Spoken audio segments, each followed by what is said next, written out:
Hello everyone, I want to make one very simple and hopefully short point about the damage caused by cuts. So in these discussions, particularly in the katana discussions, it tends to always gravitate towards which sword does the most damage. Okay, people go, oh well, a falchion could cut a horse in half, or a katana could cut 3 people standing in a line at half, whereas a longsword could only do 2 people.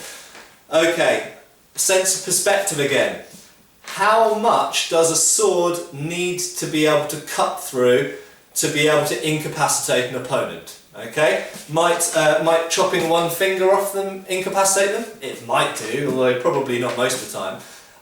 But most swords, pretty much any sword, can cut 1 finger off someone. Would cutting a hand off someone incapacitate them? Yeah, it incapacitated most people, unless they were really, really hardcore and immediately switched over the sword to their left hand and carried on fighting in some sort of comedy Monty Python way.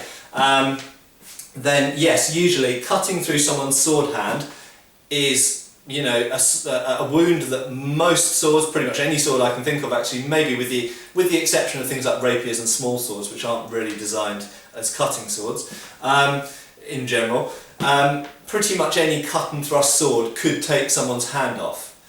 And that's enough to end a fight. That's enough to win a fight, okay? Most swords could incapacitate with cutting wounds anywhere on the body, really, okay? So long as that is a part of the body that would incapacitate someone. So I think that's all I want to say, just a sense of perspective when we're talking about how powerful a sword is at cutting. Let's not forget that basically any cut and thrust sword can relatively easily disable an opponent, okay? And that's all actually that you need to do. Yeah, thanks.